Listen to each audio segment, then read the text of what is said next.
Mobilisation extraordinaire pour le président Alassane Ouattara à San Pedro ce matin, dernier meeting de sa visite d'État, marqué par de bonnes nouvelles pour la région, 6 000 milliards prévus pour les prochaines années.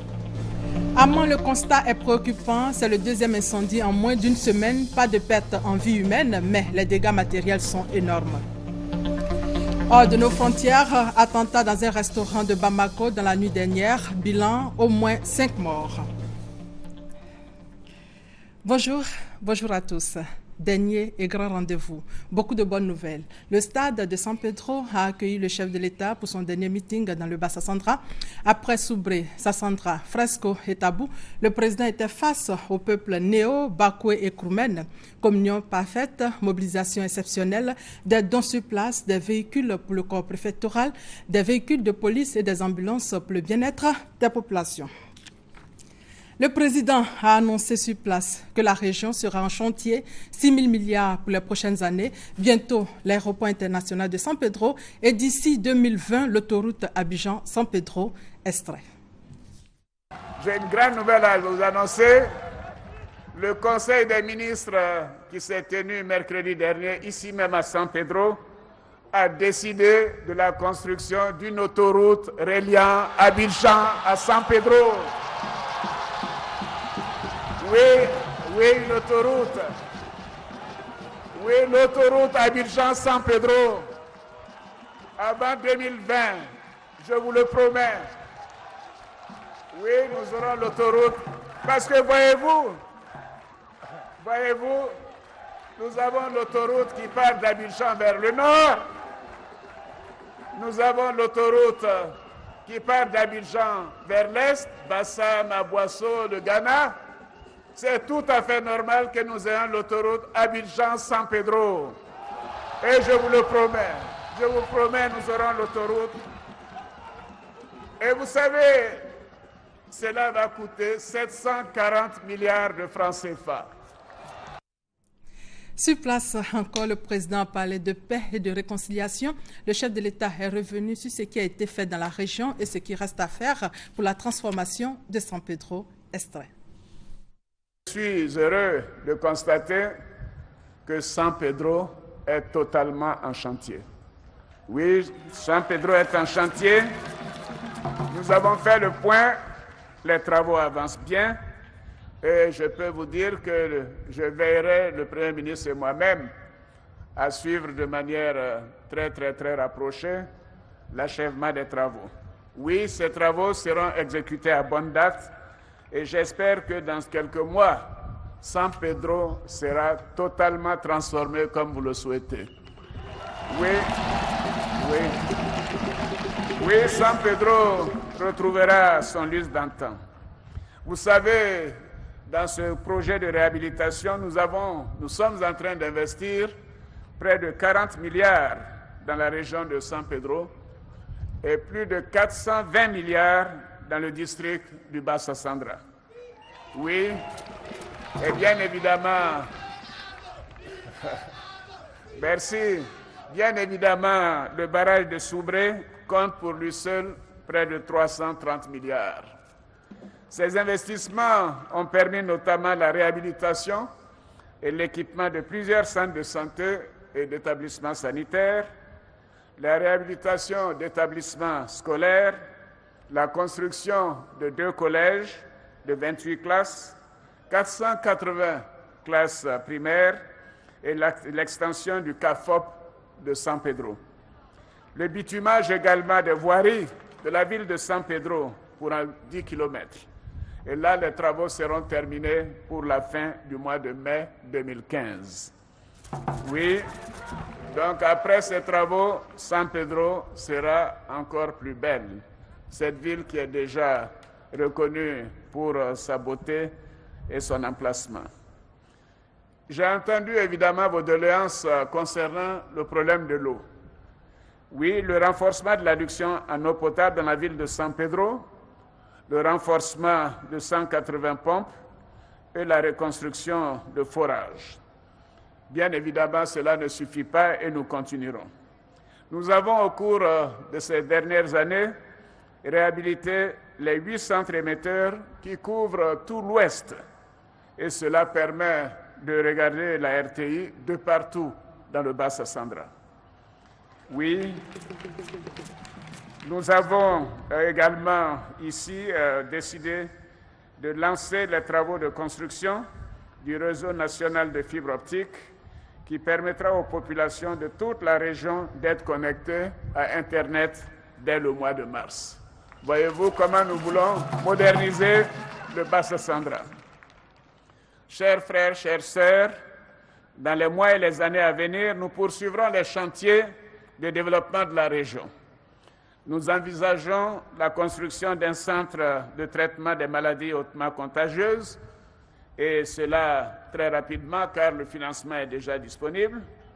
Nous prévoyons aussi la construction d'un lycée de jeunes filles ici à San Pedro.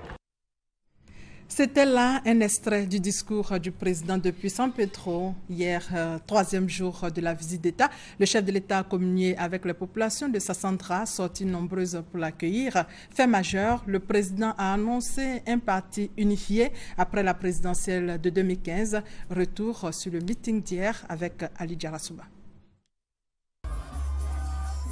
Un meeting sur fond de diagnostic des problèmes de Sassandra.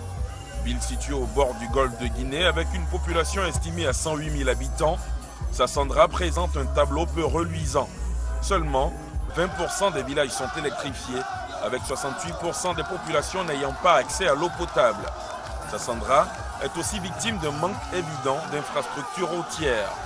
Face au chef de l'État, les fils et filles de la localité venus en grand nombre à ce meeting au stade de la ville n'ont pas laissé passer l'occasion de faire état de leurs souffrances et des projets qu'ils caressent pour en arriver au développement local. Le port de pêche que toute la population attend avec ferveur et dont la réalisation sera capitale pour le développement économique véritable de Sassandra. L'aménagement de la plateforme pour la construction d'une nouvelle gare routière et d'un nouveau marché dans le même cadre du projet de port. L'électrification et l'adduction en eau potable pour les villages et quartiers de la commune non encore pourvus. L'obtention de 10 km de bitume pour la ville de Sassandra, en plus des 7 km environ que vous nous avez promis de réaliser. Les problèmes évoqués par les populations de Sassandra ont trouvé un début de solution sur le lieu même de ce meeting pour permettre aux autorités locales de bien conduire les affaires de la cité. Une dizaine de véhicules de type 4x4 ont été offerts par le chef de l'État. Aussi, 2 ambulances suivront, ainsi que du matériel agricole et des engins d'entretien.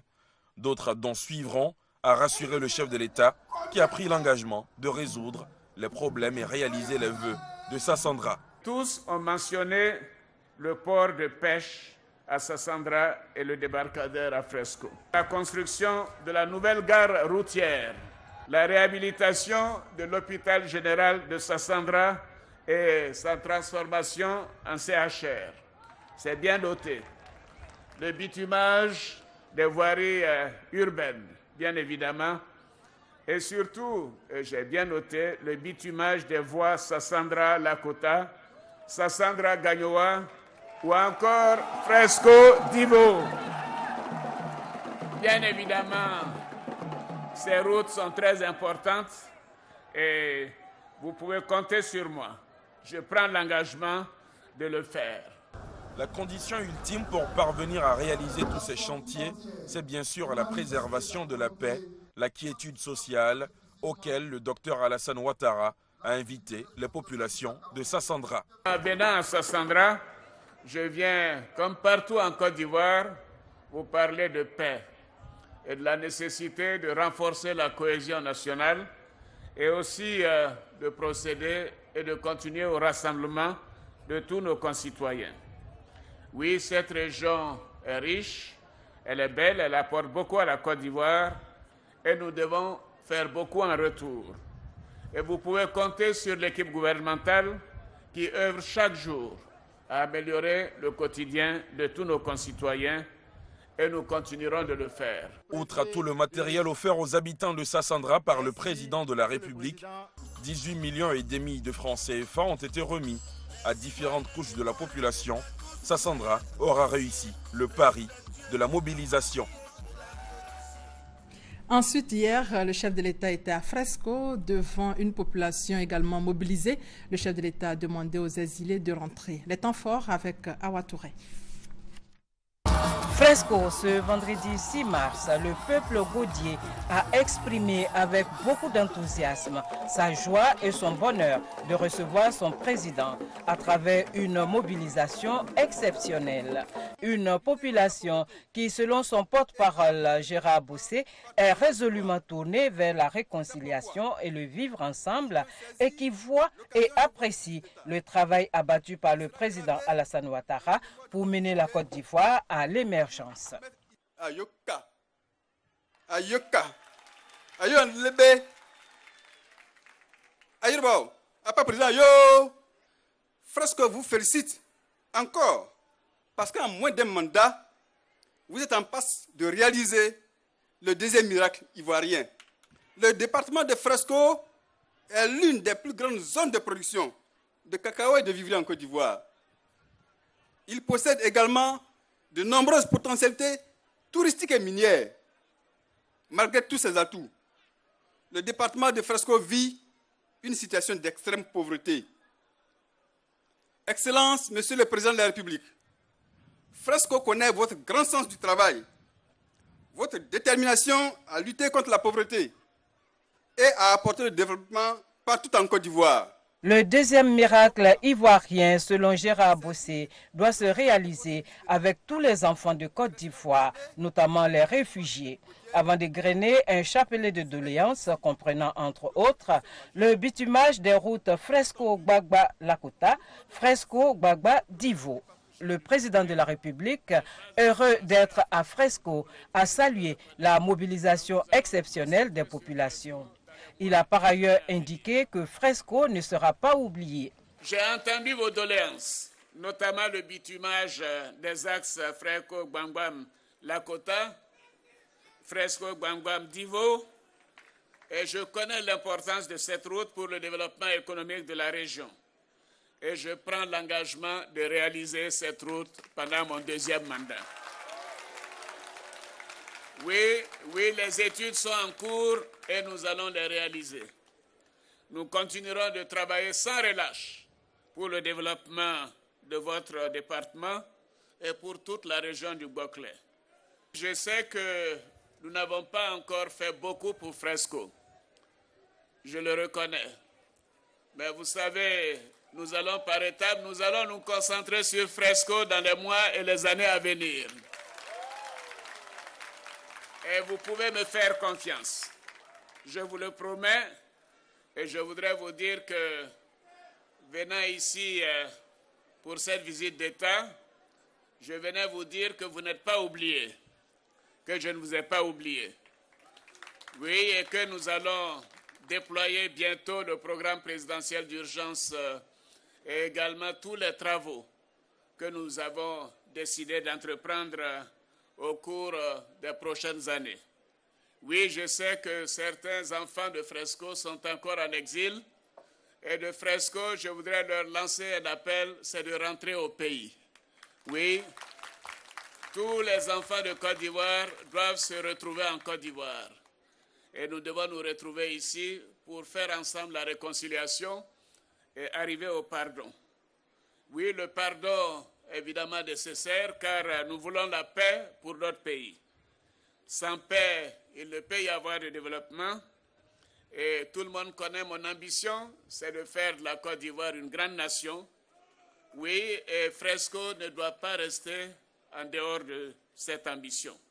Je voudrais vous dire qu'unis et rassemblés, nous allons amener notre pays à l'émergence.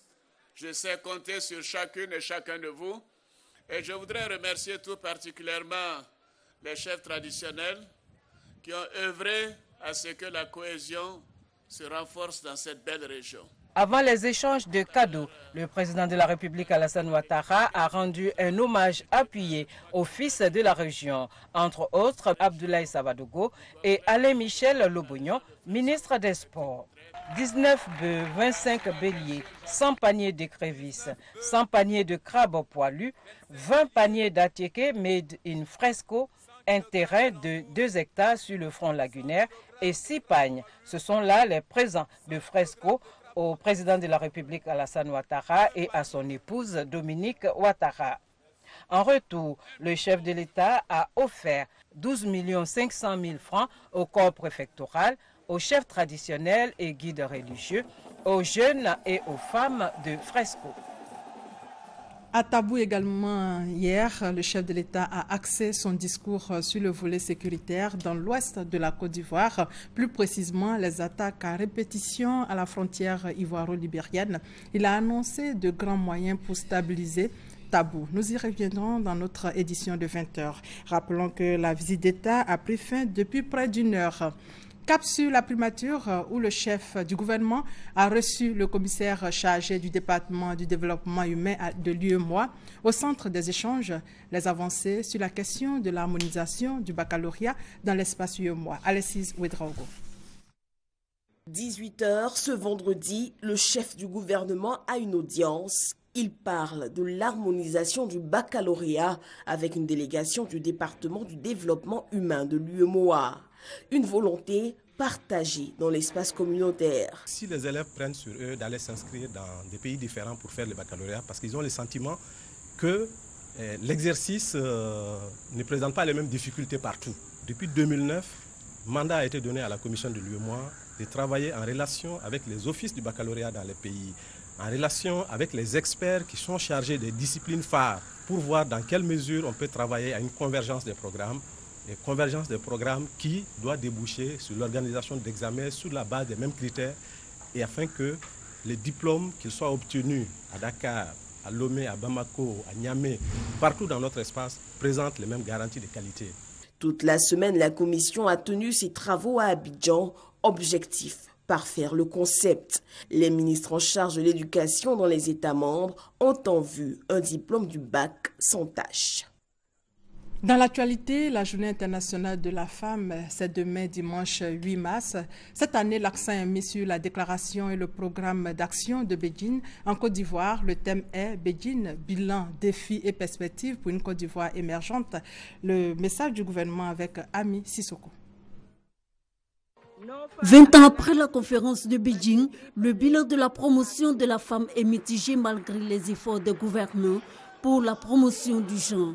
En Côte d'Ivoire, le constat est le même. Du compédium à l'installation du Conseil national de la femme, le gouvernement a entrepris de grandes réformes pour donner de la visibilité aux femmes.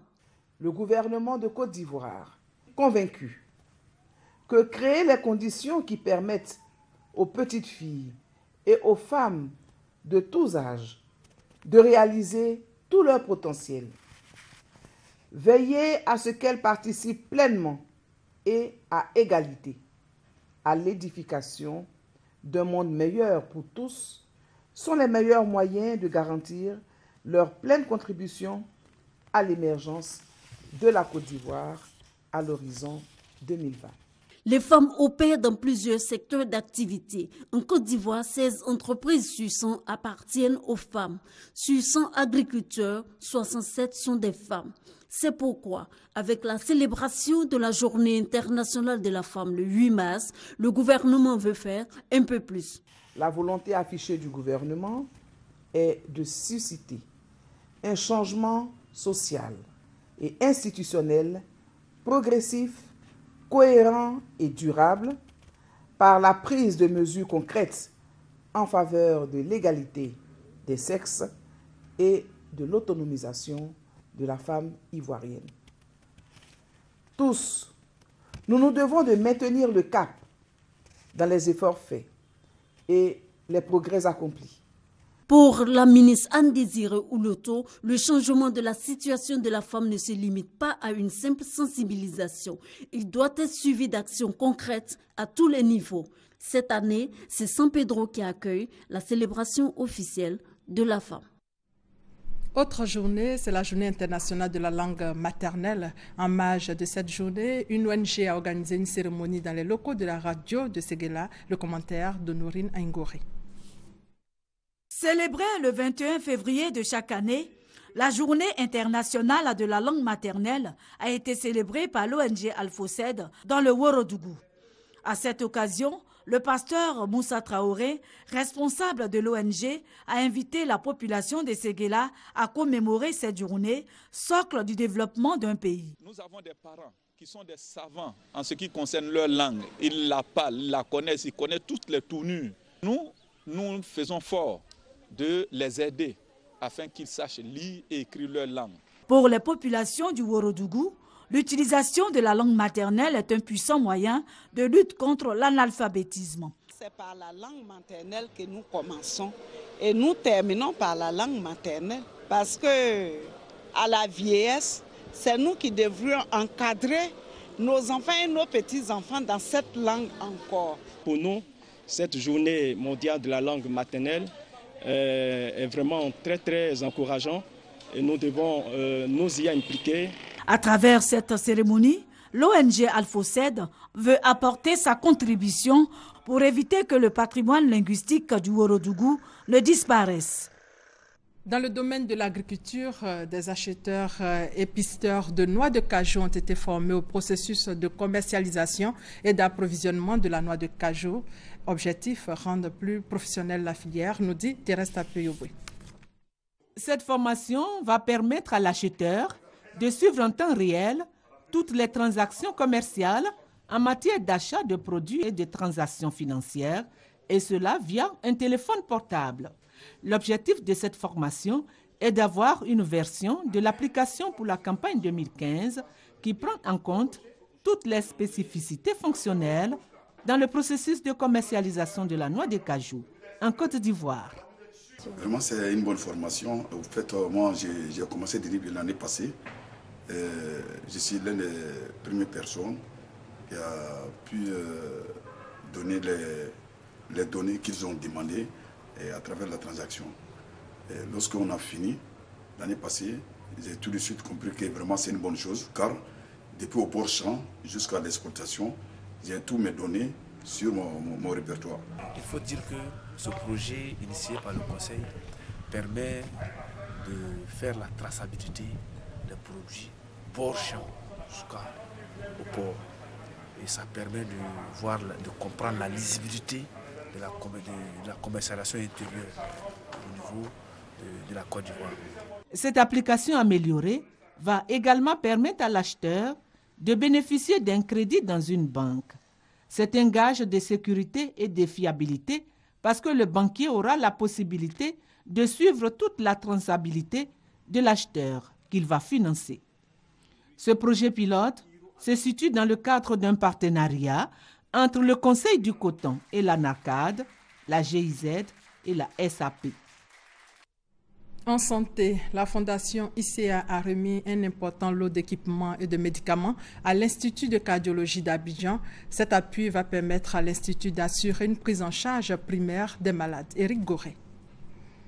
Installée au cœur de l'Institut de cardiologie d'Abidjan, la Fondation ICA a pour mission de recueillir et de gérer les fonds qui serviront à l'Institut. Un don d'équipements et de médicaments qui vient appuyer l'Institut de cardiologie d'Abidjan.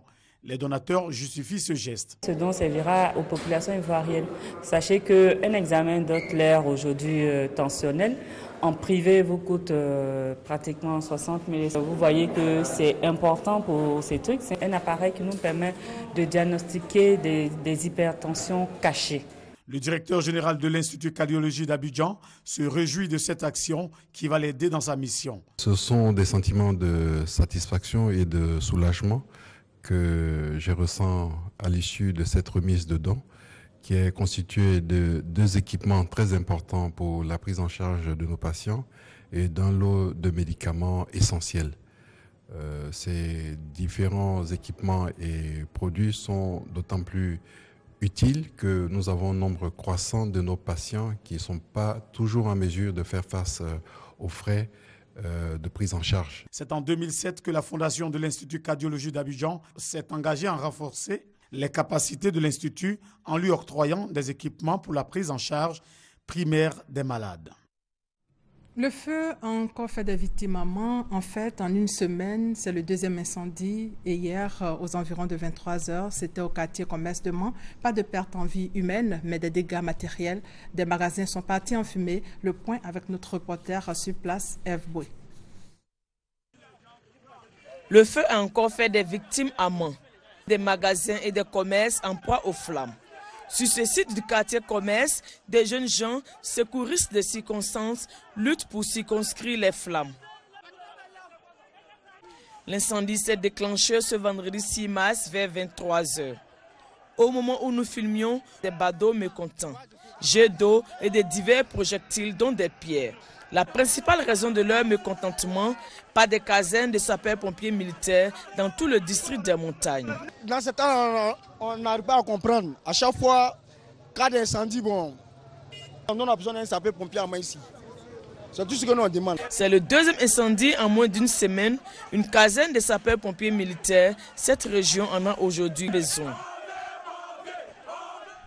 Retour à Abidjan, où le premier magistrat de la commune de Yopougon exhorte les différentes communautés à la cohésion sociale. Gilbert Kafana Kone a échangé sur le sujet avec les communautés Bété, Dan et Oué de sa commune. Le point avec Grace Kando. Le premier magistrat de la commune de Yopougon se veut proche de ses populations. Gilbert Kafana Kone a rencontré les communautés Bété, Niabois, Dan et Oué pour échanger avec elles sur sa gestion de la commune pour la prise en compte de leurs préoccupations. Au cours de cette rencontre, le maire Gilbert Kafana Kone a exhorté ces différentes communautés à l'union et à l'entente, seul gage d'un développement durable. Nous avons besoin des uns des autres. Que le voisin qui est là, ce n'est pas un étranger, c'est un voisin et il peut nous être utile. Nous devons apprendre à nous connaître, à vivre ensemble, pour mener ensemble des actions de sensibilisation, être ensemble pour être vigilants, pour protéger nos enfants, pour protéger nos familles. Le porte-parole de chaque communauté a salué l'esprit d'ouverture et surtout les actions de développement entreprises par le maire depuis sa prise de fonction. Plusieurs sujets ont été passés au peigne fin au cours des échanges, notamment la sécurité, l'éducation et la santé. Un mot de culture, une délégation de plus de 200 personnes représente la Côte d'Ivoire au FESPACO. Les Ivoiriens sont surtout présents au MICA, le marché international de la télévision et du cinéma africain. Plusieurs stands promotionnels ont été aménagés pour vendre le cinéma ivoirien. On fait le point avec Serge Kolia et Zakaria Traoré. Présence remarquée de la Côte d'Ivoire au marché international de la télévision et du cinéma africain. Ce stand s'appelle le stand Aquaba Côte d'Ivoire. C'est la plaque tournante de toute la profession cinématographique. Si vous avez besoin d'un réalisateur, vous venez ici. Et si vous avez besoin de voir un petit bout de film, il y a des dispositifs qui sont là. Il y a le salon des stars, les Gourou, Michel et autres pourront être photographiés, pourront avoir des interviews sur ce stand-là. Nous sommes venus en prospection, nous avons marqué notre présence. Cela va nous donner certainement de meilleurs arguments pour revenir dans 2 ans pour justement participer au FESPACO. Le thème de cette année tourne autour du numérique. Et nous sommes spécialisés donc dans le film d'animation 2D, 3D. Et il était important que nous venions relever donc le flambeau de la Côte d'Ivoire donc dans cette dynamique-là du film d'animation. Côté projection de films, la Côte d'Ivoire est également présente au pavillon de la créativité. J'ai créé un festival qui s'appelle le Festival Ciné École Boaké. Je forme les élèves, j'envoie du matériel, ils font des films. Et après maintenant, je les projette maintenant au Centre culturel Jaraka.